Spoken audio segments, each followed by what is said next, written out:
Hi, I'm Naber, and we're in my studio right now. I just released my track Splitting Frequencies, which we're going to take a look at today. So we're going to take a look at how I made it, why I've made it, and what's all inside the track. So we'll take a look. Okay, so the drum tracks are mostly made up of different sorts of loops that I created. One of those loops was made with an old sampler, which sounds like this.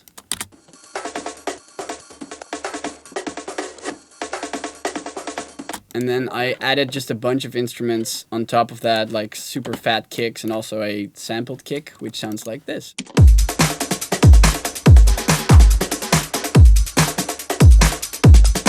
And there's also a lot of different claps with different timings on there, which sounds very huge, which is part of the structure of the song and the attitude as well. And then layered that with another loop.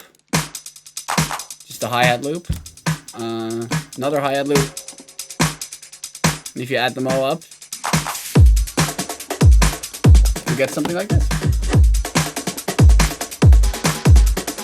So we're going to take a look at the bass as well, which was recorded on a CS15. It's an old synth from the 70s. And the CS15 is a synth that has a lot of bottom end, which is great for a track like this. It just stands out in the mix real easily. And I just recorded basically just single notes inside the same key of the track, and I just sliced them all together into a giant mess up, but it sounds really good and it's really powerful. But I added a lot of filtering to it, so the raw sound. So I reversed a lot of it and resampled it and stretched it, so it's really out of context without the kick. But together with the kick, it's really thick and warm.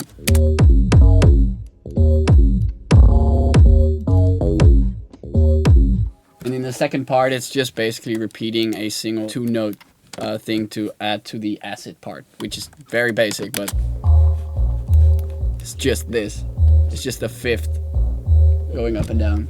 So yeah, that's the bass. So the B part of Splitting Frequencies has a very distinct acid bass line kind of sound, but it's not made on a typical acid machine. It was also made on the CS15, but I just sampled a bunch of notes together to create that acid 303 kind of sound. And that sounds like this.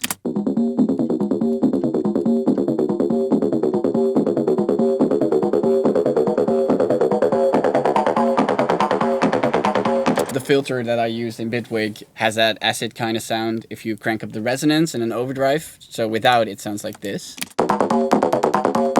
Which is not really a 303 acid kind of sound, but add those together. There's your acid 303 sound. And throughout the entire B part, it just repeats, but there are a lot of extra layers that are added to it later on to create more of an interesting flavor. And then if you layer them all together, it sounds like this.